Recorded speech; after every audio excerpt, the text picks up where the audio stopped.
1-hour program. So today we're really going to be focused here on the bottom section, the portion that's above the flood, where there are images of the city of Dayton. And being reminded what those images are and what their history is with Christ Church and with the city of Dayton. And Judith Wehn, our fabulous historian, archivist, and clerk for the vestry, has put together a wonderful program for us this morning. I'll be introducing her in a moment. I'm the Rector Peter Homeyer, the priest here at Christ Episcopal Church, and I'm going to give a little contextual background first about the space where the Great Window is found, and then the intent of how all the images are supposed to work together as a place of sacred reflection. But we won't take very long for that so that we can get to the good stuff, learning about the details of Dayton and, of course, how our lives, and the life of the city of Dayton express God's great desire for reconciliation, the connection between ourselves, God's history, and the eternal. But like all good work, it is best to begin with prayer. And I think the window is just a joyful example of artistic expression. So there's this beautiful prayer from the Book of Common Prayer that you can find on the screen. And I would invite you to pray that with me now. Gracious God, who has filled the world with beauty, open our eyes to behold your gracious hand in all your works, that rejoicing in your whole creation, we may learn to serve you with gladness, for the sake of him through whom all things were made, your Son, Jesus Christ, our Lord. Amen. And if you like that prayer, there's a whole series of them in that part of the prayer book nobody looks at. I'd suggest you go take a peek at it. There's all kinds of good ones for all kinds of events and seasons. I want to show you this image here of what was in the space where the Great Window is before the Great Window was there. This is the clear glass that was put in during the restoration or the rebuild or the remodel of the Nave, which happened between 1966 and 1967. You all are probably aware of this, but you know, one of the wonderful things about our church is that the outside and the inside do not architecturally match, because the outside is this beautiful brick building that was built in 1871, I believe, 74 is the year it was finished. But then about 80 years later, they had to do a bunch of work following the Great Flood to do reconstruction, and in the process, rebuilt the nave in the form we have it now. And originally, the idea was that there'd be this one big clear window as a place where God's creation, the city of Dayton, could look in on the holiest of holies, the nave, those worshiping inside Christ Episcopal Church, and the people inside Christ Episcopal Church could be reminded by looking out the window that they were called to serve the world and remember that we were connected to it. That had its own challenges, and so by 1982, so this clear window was in place for plus or minus 15 years. The current Great Window was installed instead. And so I want to just talk a little bit about what the intention and expectation theologically, in other words, how we understand and know and speak about God, what the Great Window is attempting to help us remember. It is considered a great testament to God's desire for reconciliation, which has been one of the great hallmarks of Christ Episcopal Church over the years, is to be a place of reconciliation between the world and those who are injured in the world, and God's great desire for us. So, reconciliation, an act of restoring good relationship, and you will see when you're looking at the window that piercing all the different portions of it are the crown of thorns. The crown of thorns is inspired by the Coventry Cathedral and the rebuild that happened there following World War II, when the cathedral was bombed and more or less completely destroyed, and as a testament to God's power still in the world, even through and particularly through our pain and suffering, to know and be present to God. This image is from the high altar at Coventry Cathedral as it still stands today. They built the new cathedral adjacent to it. Another wonderful place to go and sit and recognize where our world and God's world are one, where they intersect. And here's a lovely photo of the installation process happening. I would imagine that this includes the artist and maybe someone from here at Christ Church too, hard to say, who's working on this window. So I want to just quickly go through a couple of the other images and then turn this over to Judith so that you can understand how this works. It's the reconciling work of God, and is understood through the interaction of Scripture. These images, which you'll see up when you're looking at the window, are found on the right-hand side. These are all images from Scripture here. So you've got an image for the sword and the book. That's the work of Paul. You've got the first image there is, gosh, I can't see what I'm looking at. It's not big enough. Is that the lion? That's the Gospel of Mark. The next one is the ox, which stands for the book of Luke. The next one is the eagle, that stands for the book of John. And then the last one is a human being, which is used to represent Matthew. And that's the images down the right-hand side of the window.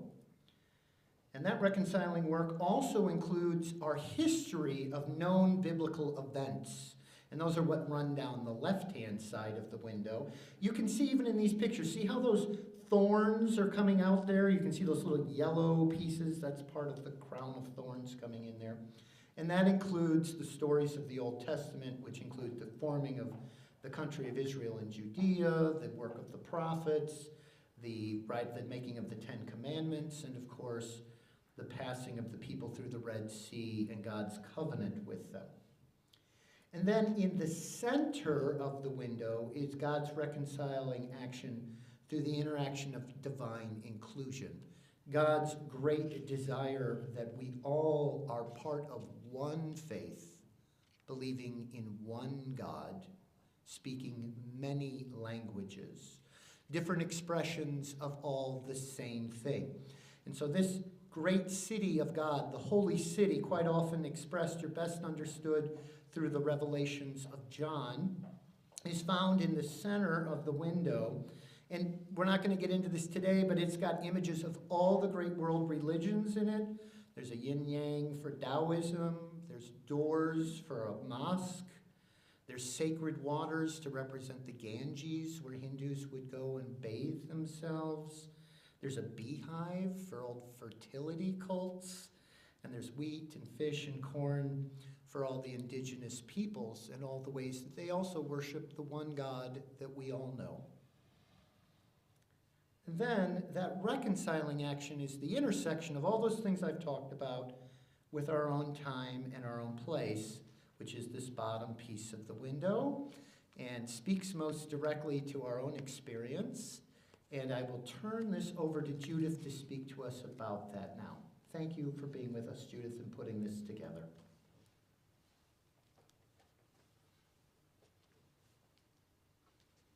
Thank you, Peter. Let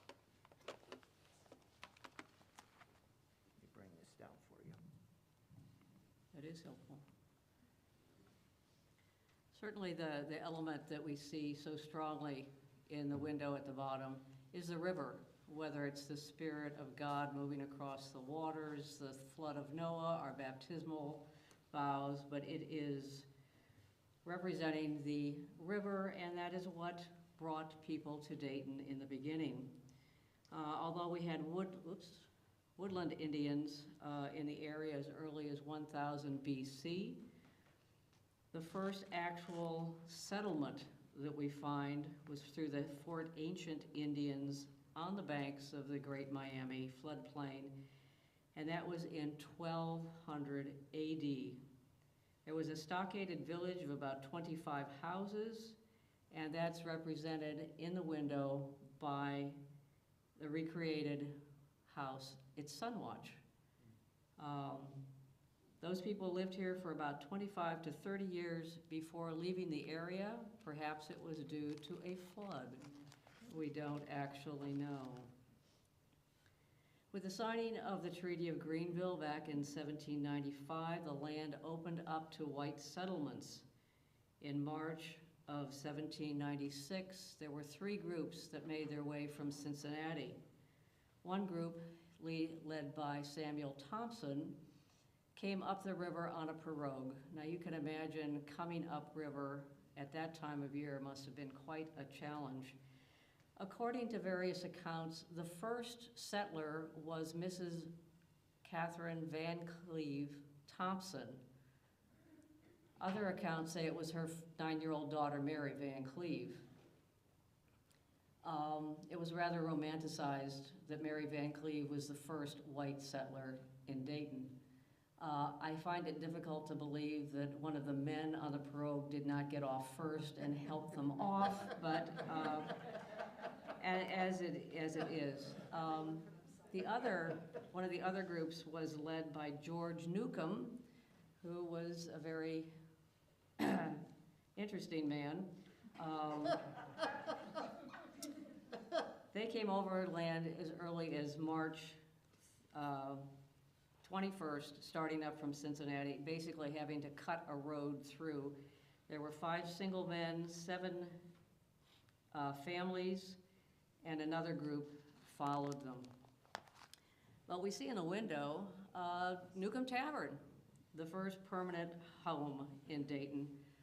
George paid Robert Edgar 75 cents a week and board to build a 2-story log house. Not a cabin, it was actually a house. Had 1 room upstairs, 1 down, and then they needed to expand a couple years later and added the addition, so it was now a 4-room house. It was the social and business center of Dayton, and it was at the corner of, at that time, Water and Main Street, now Monument and Main. It was served as the courthouse, the jail, and also the church. We should go back to that. The jail and the church. Well, take that up with the coffee hour, folks. So Newcomb Tavern was actually rediscovered. They were going to tear the building down for a new structure, which is currently there. It's the River Grand Apartments. And discovered it was a log house underneath. So everyone threw up their hands and went, it's the old log cabin. And it was during Dayton's centennial, so they ended up moving it to Van Cleve Park, which is now Riverscape. Then it was rescued again and moved to Caroline Park, where it is today. As well as it brought, oops, there we go. People to Dayton, it also brought a lot of devastation. The river flooded many, many times, including the Great Flood of 1913.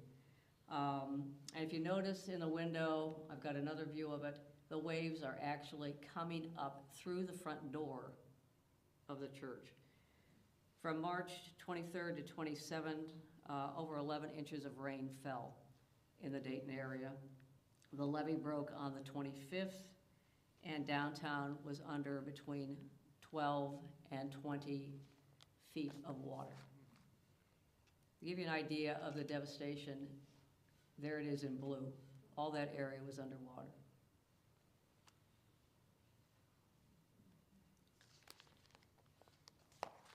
It was due partly to the efforts of John H. Patterson, the president and CEO of the National Cash Register Company, and also a Christ Church parishioner that turned the factory into a rescue center. Had the woodworking department start building boats. They were doing that, getting 1 boat out every 6 to 7 minutes, going out rescuing people. He also had them starting to build coffins. knowing that that was also going to be needed. He contacted the New York office. They started getting relief supplies and got them to Dayton so that one train was coming in every day for a number of days. He also put up a tent city on the property at NCR. And when the government officials were finally able to come into Dayton, they said, "We can do nothing for you. You've already done it all."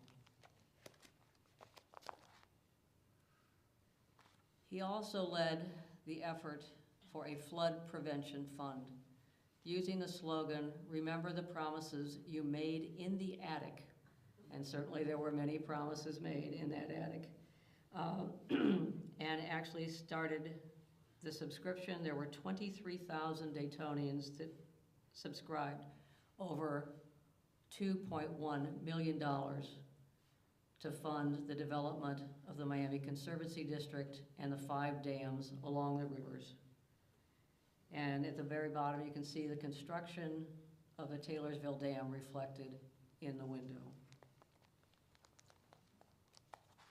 And here's another shot of the floodwaters coming into the church.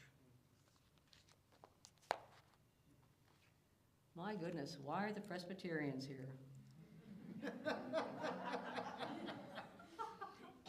Well, the Presbyterian meeting house was at 2nd and Ludlow. And in the fall of 1830, the Reverend Ethan Allen, an Episcopal minister, came to Dayton to see if there were any Episcopalians.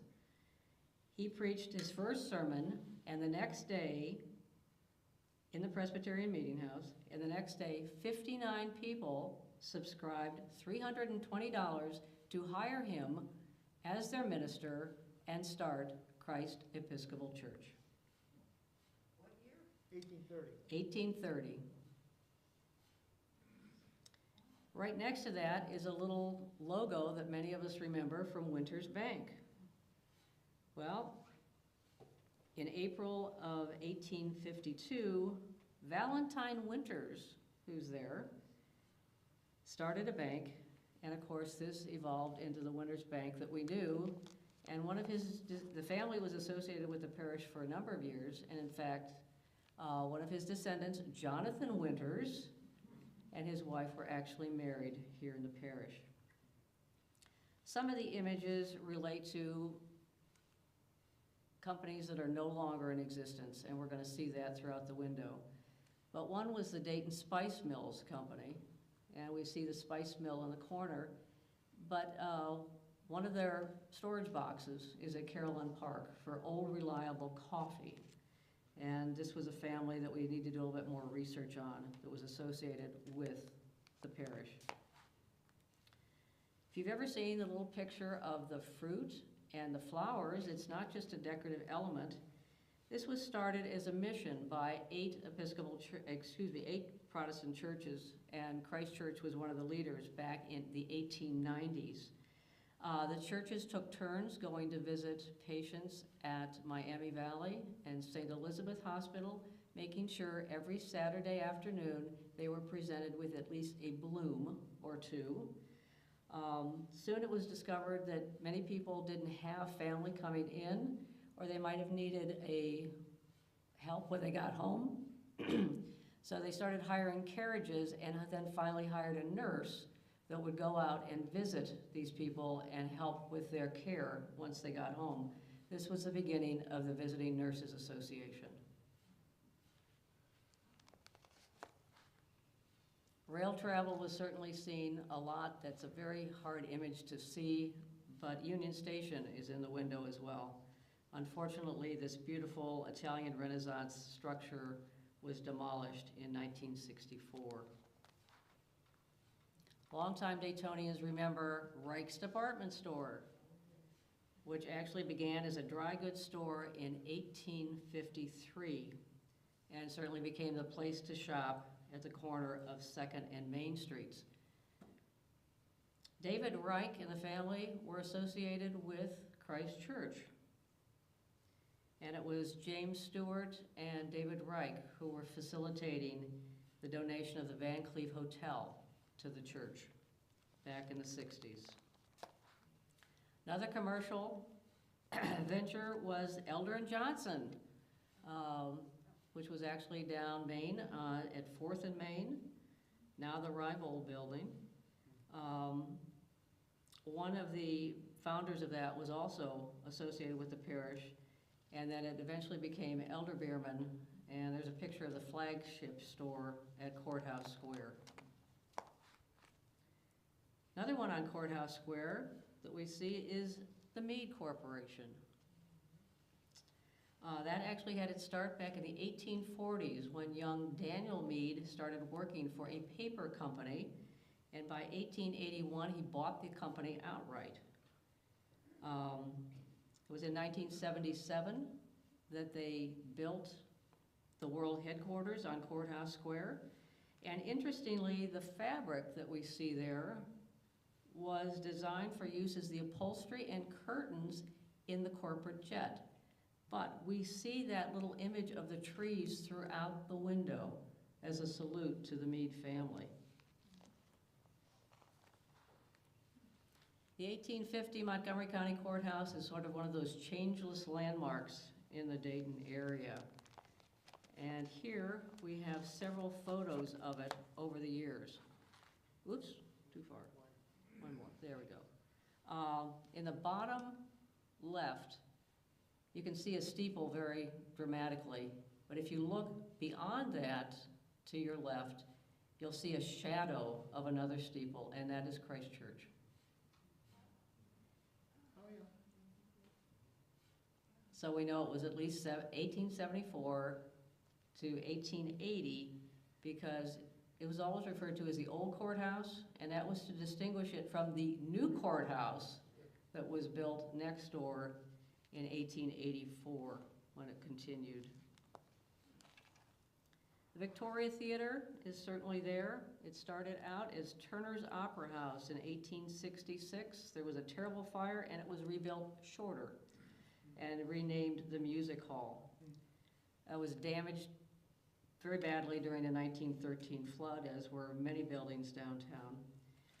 It had another fire in 1917, and when it reopened in 1918, they adopted the name the Victory Theater, also because of the end of the Great War to end all wars. We nearly lost the Victory to the wrecking ball in the 1970s, but the public outcry was so strong, funds were raised. And in the late 80s, there was a massive renovation that took place, thanks in part to Mrs. Virginia Kettering, who started the donations with $2 million, $7 million. And with all the subscriptions that came in, there was enough to do the entire renovation and provide an endowment of $2 million. It would reopen officially in January of 1990 as the Victoria Theater. Interestingly, when the church was building this particular building, they worshiped for a short time at the Victory Theater. So another link. The arcade, undergoing a renaissance right now, was built in 1904. The architect was Frank Andrews, who is also known as the architect for all the NCR factory buildings, and the American building that currently is at 3rd and Main. The 3rd Street entrance to the arcade is based on a guild hall in Amsterdam, and the structure was open for business with a 3-day celebration. It was the place to shop, and I love the picture of the arcade Birdman there. Throughout downtown, you see a number of trees, and many of these are the moraine locust, which was actually developed by the Siebenthaler Company, and they actually got a plant patent for this. It was the first shade tree ever to receive a plant patent. And we see that reflected in the window with the leaf pattern.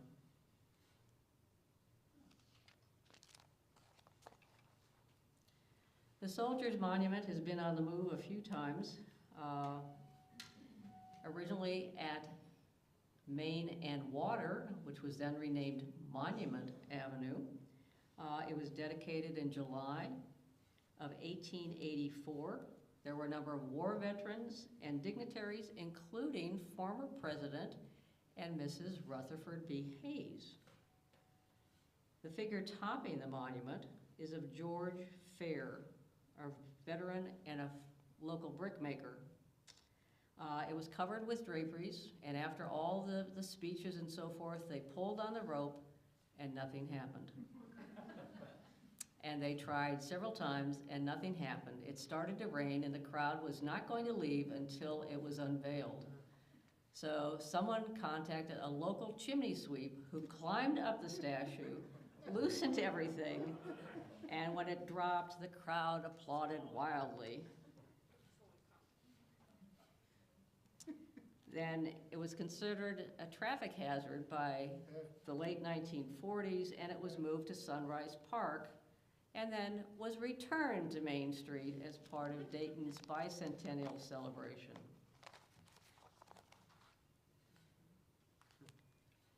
Okay, the YMCA in Sinclair have a very special link. The YMCA was really organized in the Dayton area in the 1870s, and it grew because of two men, Edwin Shuey, but the other was David Sinclair. He was considered of strong Christian character and devoted to the loyalty of the Word of God. He was a power among men, both young and old, and served as the head of the YMCA until his death in 1902.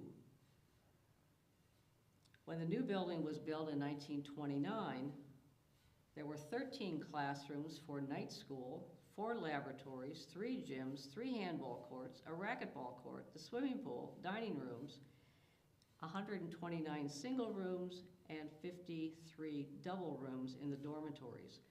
But those night classes outgrew that space, and area churches offered space in theirs for these night classes, including Christ Church. And of course, from that, outgrew Sinclair Community College that we know today. One of the images that's very clear in the window is the Dayton Art Institute. And we've got Leo the Lion there watching as well. But the Art Institute actually opened in 1930 with a $2 million gift from Julia Shaw Patterson Carnell, the widow of Frank Patterson and sister-in-law of John H. Patterson. It was her thought to bring an art museum to the Dayton area. In addition to her original gift, until her death in 1944, she covered the annual operating deficit of the museum. Leo the Lion was actually sculpted by Anna Vaughan Hyatt, and she studied a black African lion that was at the Bronx Zoo before creating this model. It was made in Italy, and the artist actually donated her skills to Steele High School, who had commissioned it, traveled to Naples in 1907 to supervise the casting. When Steele High School closed, Leo made his way up to the Art Institute to watch over the city. Since it was built in 1869, the Chapel of the Immaculate Conception has been the focal point of the University of Dayton, and there it is reflected in the window. In terms of mission, spirituality, and the geography of the campus, the chapel marks the axis around which the university has grown, and it is truly the heart of the University of Dayton community. In the bottom corner is the fleur-de-lis to represent the Marinus. Time marches on, and that certainly affects the Gem City clock. In 1919, it was atop the Callahan Bank building at 3rd and Main. The principal tenants were Winter's Bank, we've heard about before, and the City National Bank, and Gem Savings. Gem Savings purchased the building in 1995. When it was demolished for the new I.M. Pei design building, the clock moved to Reynolds and Reynolds on its headquarters. Then it moved to Carillon Park, and then was put on the tower at Carillon Park. Which leads us to Carillon Park and the Carillon. Carillon owes its existence to the generosity of Colonel Edward Deeds and his wife, Edith Walton Deeds. Deeds served as the CEO of the National Cash Register. He was the third CEO.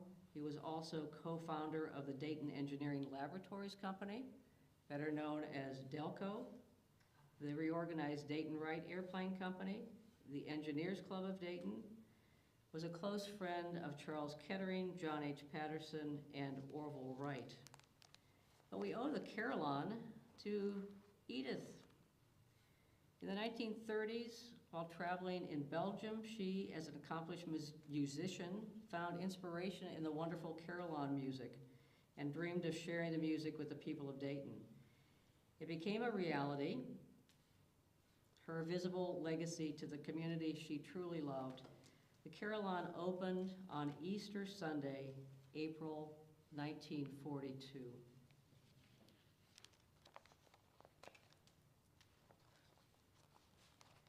The Barney and Smith Car Company was founded in the 1840s by Elam Barney.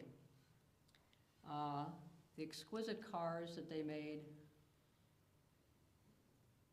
were really remarkable, the height of rail traffic. Unfortunately, they did not adopt steel cars, and by 1913, the company was devastated by the flood and went into receivership and finally disappeared in 1921. But you too can walk through one of the Barney and Smith cars at Carillon.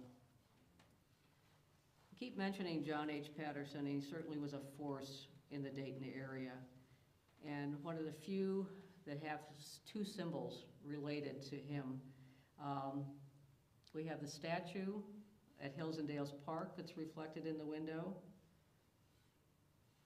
and we'll see the other one in a moment.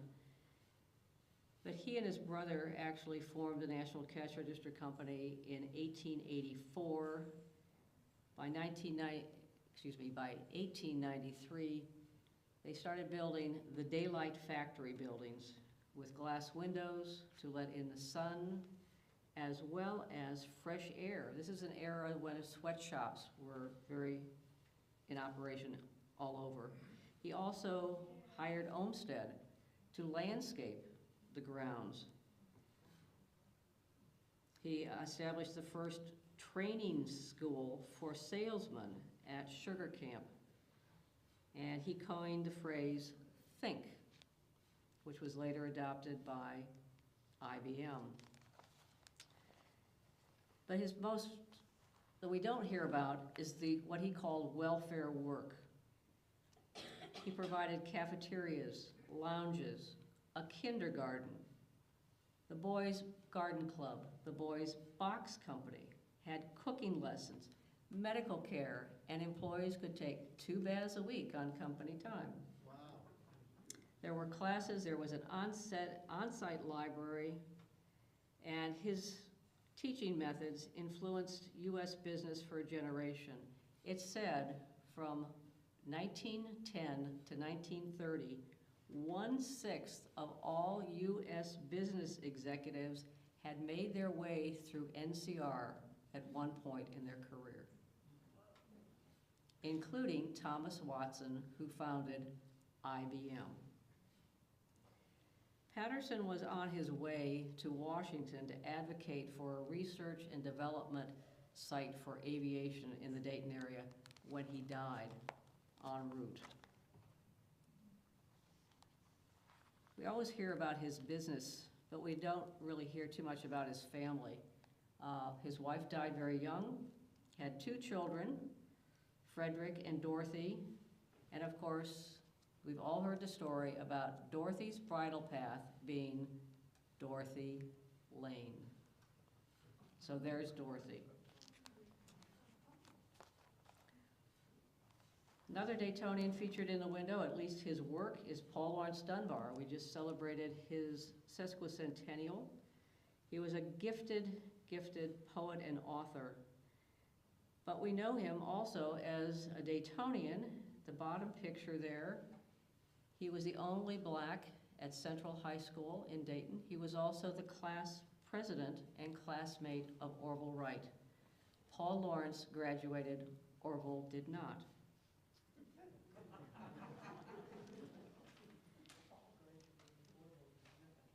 In his short career, he produced over 400 works, including 12 books of poetry, 4 novels, 4 books of short stories, and wrote the lyrics to many popular songs.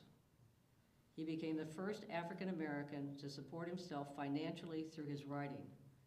Unfortunately, he developed tuberculosis, purchased a house in Dayton for his mother in 1904, and lived there until his death 2 years later.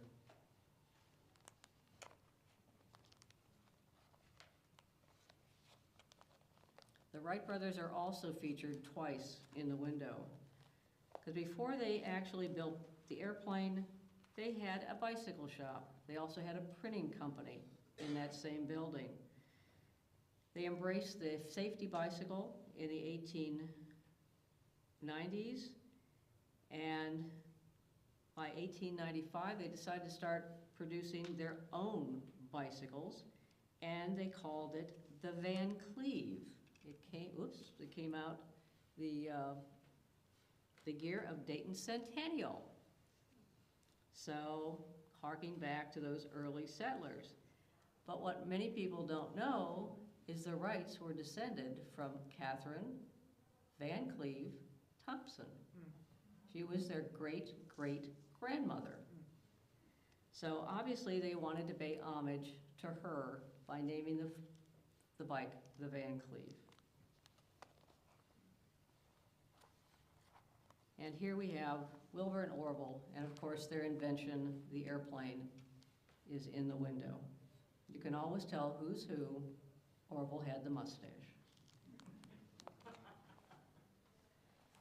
Another inventor that appears in the window is Charles Kettering. He's sort of in profile up near the top. Charles Kettering was originally hired by NCR to electrify the cash register so you didn't need to crank it. Then applied that to, well, if you don't need to crank that, and maybe we could put this on the car so you don't have to crank it. He was an incredible inventor, engineer, and businessman. He actually held 186 patents. He was one of the founders of Delco, was the head of research at General Motors from 1920 to 1947. In addition to automotive developments from the self-starter were leaded gasoline. He worked with DuPont with developing lacquers and enamels for the auto industry. He was also responsible for the invention of Freon refrigerant for refrigeration and air conditioning systems. Working with the Dayton Wright Company, he also created the Bug in World War I, and this was considered the first aerial missile. It did not go into production and being in use by the time the war ended. He also founded the Kettering Foundation, and in 1933 was on the cover of Time magazine. Interestingly, he also was a pioneer in the application of magnetism to medical diagnostic techniques. And in 1947, he helped found what became the Sloan Kettering Cancer Center. And there he is working on the car. One of the last images that we have for the window is Dayton Power and Light. And this is the Stewart Power Plant on the Ohio River, which has now been closed. But James Stewart was chairman of the Architectural and Building Committee for the renovation of the building and also a senior warden.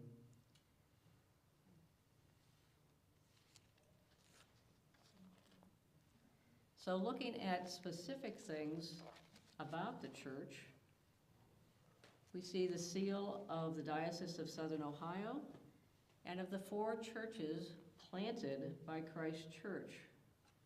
The symbols there represent St. Andrew's in 1869, St. Margaret's in 1896, St. Paul's in 1925, and St. Mark's in 1938. Certainly we can't talk about the Great Window without mentioning Gordon Price, who oversaw the renovation of the church and had the vision for the Great Window. There are many symbols that reflect his ministry here at the church, including the ministry for the deaf with the I love you in sign language back in 1963. In 1974, he received an honorary Doctor of Humanities from the University of Dayton, so we have the fleur-de-lis there. It was the first time that honor had been conferred on a non-Roman Catholic priest. In 1974, he took a sabbatical for 6 weeks to Coventry Cathedral and learned about the ministry of reconciliation. So we have the cross of nails seen there. Just a few years later, Eleanor Nuttall White donated her home for education and mission to the church, the Nuttall House. It was designated as a center for African students to provide not only study facilities, but also limited housing for students from African countries who were studying in the Dayton area. Provost Williams of Coventry Cathedral came and designated the house as a center of the community of Cross of Nails. Then in 1980, Gordon was named a companion of the Order of the Cross of Nails. There were only 17 people in the world that received that particular honor. And of course, the Needlepoint Project is in the window with the needle there and the yarn. That began in April of 1976 with an idea from Mary Etta Bergen to cover the kneelers, all 450 of them in the church and the chapel, designed primarily by Ruth and Mary Price. Looking out, Mrs. Price said, maybe we should do the chairbacks as well. So there were another 450 that were done and completed as we know them today. Those particular ones were designed by Charles Trexler of the parish. But we're back to the river, or maybe this portion of it is symbolically Long Lake, Wisconsin, where the Price family vacationed every summer. Gordon was an avid fisherman, and this is his favorite fish, the muskie. So I invite you to go back and reflect upon the window and see what you may find in the window as far as the stories of the Dayton area. Thank you. Thank you, Judith.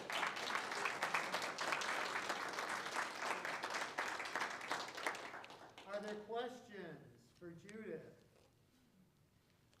Judith, did I hear you say that Paul Lawrence Dunbar gave a reading at Christ Episcopal Church? We know from an old bulletin it was at least advertised. We don't know specifically if you were here. There's more research on what was Association Hall. Was that one of the names in the old parish hall from the 1880s, or was it referencing another organization in town? That we still have to find out. Thank you. Other questions? Yeah, Donna. I noticed that St. George's was not one of the ones. Did they come from? Because St. Paul begat St. George's. Judith, can you make sure you repeat the questions for folks online? Sure. Just so that they can make sure they can. The question was, why was St. George's not considered a parish that was planted by Christ Church? And St. Paul's went on and founded St. George's. So it's a granddaughter parish. of Christ. Exactly. In fact, when the renovation was about to take place, Gordon Price visited all the area churches with a presentation called "Your Mother is Cracking Up," inviting people to help with the renovation of their mother or grandmother church here in downtown.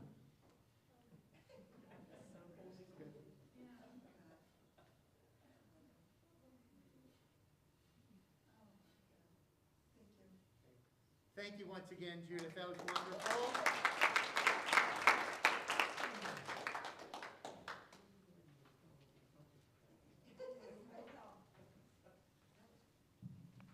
Thank you, Judith. That was just wonderful. Now you've all got time to go into the nave before the 10:30 service and look for some of these images yourself. And you won't have to do it while you're supposed to be paying attention to the sermon. So that's really wonderful. Because we have a guest preacher, Jack Welch, you're going to want to listen to today. Once again, thank you so much for this, Judith, for reminding us that God is here in our history, in our window, and in our lives, and reminding us about Christ Church's central role in all of that as well. All right. And I believe we're doing coffee hour with Sunday today, right? So that's at 10:30 too. So please join us for that.